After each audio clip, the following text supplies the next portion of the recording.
Assalamu alaikum, hello everyone, and welcome again to another lesson about another technique, right, for borrowing information in academic writing. Today we speak about summarizing. So what do we mean by summarizing?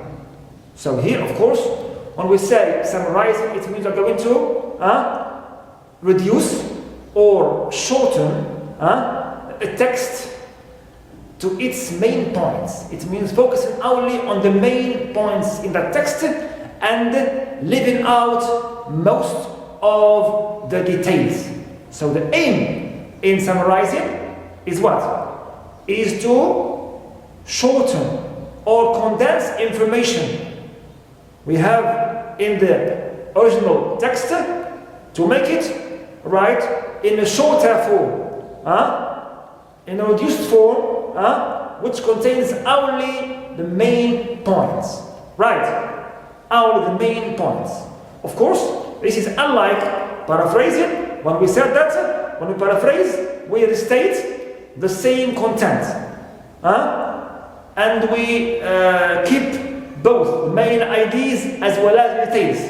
And the length of the paraphrase should be equal or almost equal or even longer than the original text. However, in summarizing, we tend to shorten and reduce. Right. Instead of just restate. Clear? Good. Now, when do we use summarizing? In which cases in academic writing do we resort to summarizing?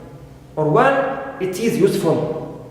Here, mainly if you want to give an overview about a certain topic. Right, you have a lot of information which are scattered and which are unfolded in many pages or in many paragraphs. So here, if you want to condense this information and focus only on what is useful, what is fruitful to you in your research or in your piece of writing, here you need to resort and to use what? Summarizing. It means you will scan your text and look for the main points of it, right? Then you rewrite this text in your own words, focusing only on these main points. Clear? Good. Also, when you want to give yourself background information about the topic, background, whether historical background, I don't know, epistemological background, right, don't know, or any kind of background. Of course, backgrounds, if you read about them, you'll find a lot of pages, a lot of, maybe, don't know, paragraphs, and you need just to take what is important, what is essential. So here, you should summarize, right, all this information, focusing always on the main points, and write these main points, right, in your own words, right? Of course, leaving out most of the details, right? Good. Now, so here, be careful. When we say summarizing, we mean what? Shortening, reducing the original text. Clear? We mean expressing only the main ideas, not every idea in the original text. Clear? And of course, expressing them in our own style or language.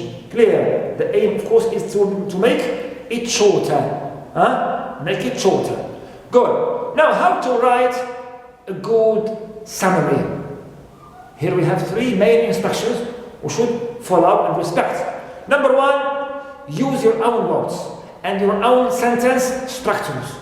It means I have my text, I have determined or decided which main ideas are in it.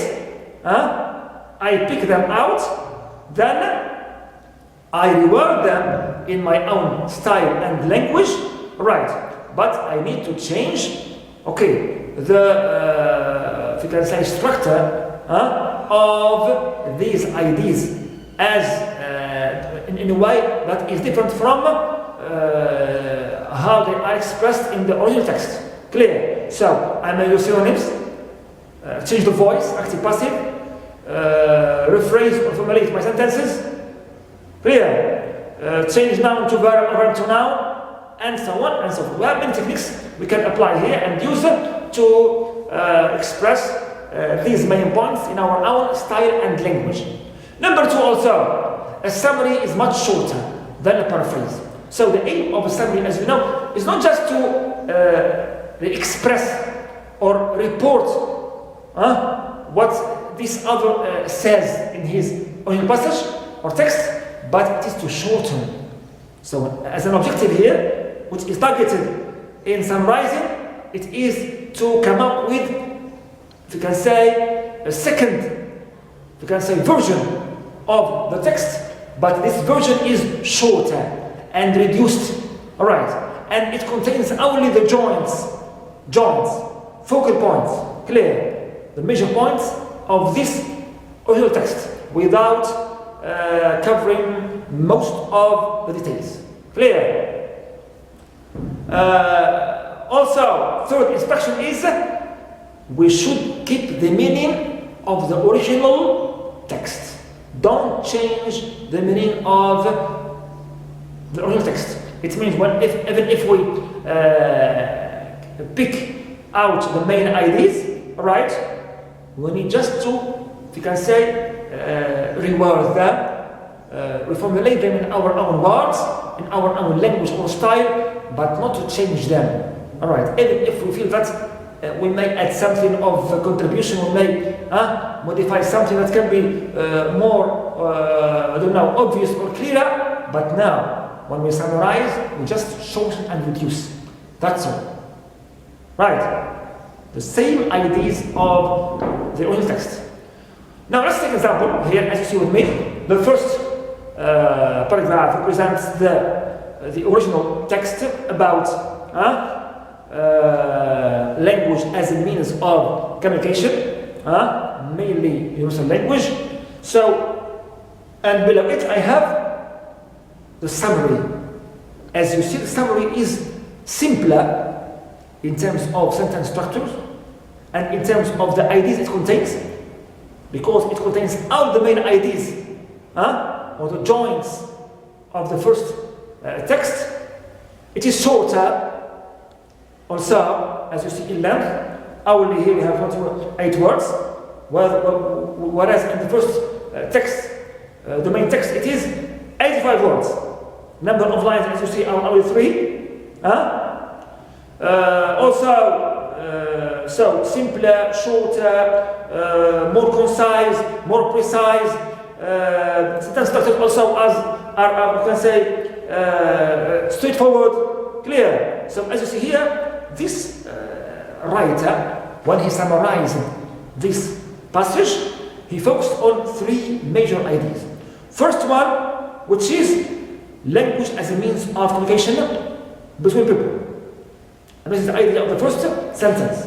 Then, second main idea, he said language can be a barrier. So, second one is being a barrier. Language to be, or to act as a barrier between people. Right. Then, third one is that universal language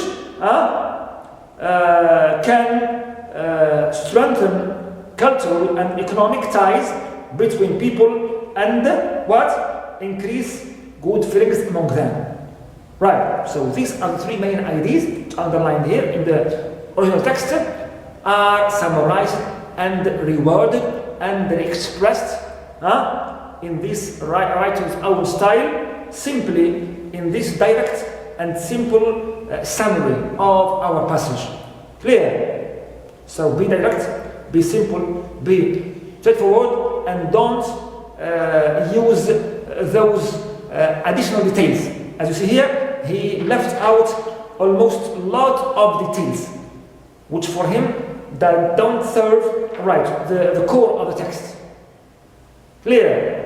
So always you decide your main points, main ideas, then you reword them in your own style, and you make it a shorter text than the previous one. Be careful. Don't make it as long as the first one. It must be shorter. Right, good. Now, you want to write a summary, there are, of course, methodology to follow, certain steps, gradation, hierarchy of stages. First, read the original text several times or many times carefully until you understand it fully. Because when you read the text, you can figure out for many times which ideas are main or major, which ones are minor, which ones are the crux of text, and which ones are only details. Clear? Decide, number two, what the important points are, the focal points or ideas in the text. What are they? Right. Clear? And don't look at those explanatory and descriptive details, right, which are used in your passage. Right. Right, number three, write only a few words. Now, these main ideas, you will write them in the kind of notes, in your own words for each idea. Right, just as notes, not full or complete sentences. Because if you can write it in the form of full sentences, you may make them a bit long, and when you tie them later, it becomes longer and longer. Just notes, clear, of the main points and ideas. Right. Now, write your summary depending on these notes, without looking at the original text. Right, when you are writing. Clear, try to link them, express them onwards in the form of shorter and reduced passage or text. Clear. Also, you need to later check your summary against the original text to make sure that you haven't changed the meaning, that your summarized text is not as long as or longer than the original text. Clear. To make sure that you haven't included too many unnecessary details that don't serve the core of your summarized text. Clear? Good. Finally, of course, if this summary of yours contains certain specific ideas, which are kind of intellectual property for a particular right, a particular theory, and it is taken from credible source, here you need also to cite, right, your summary, right, and to add an in-text citation, right, at the end of your summary.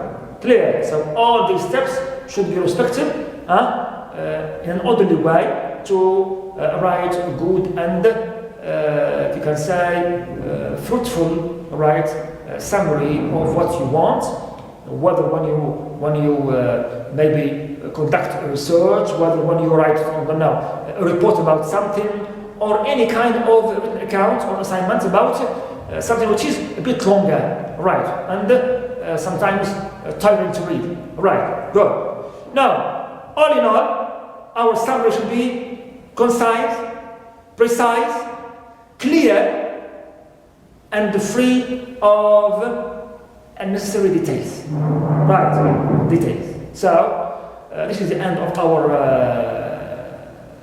lesson about summarizing, right? And here I leave you with more examples about summarizing texts, right? And these, of course, are to be taken into account whenever you want to summarize a text in a research or any field of academic writing. Thanks so much.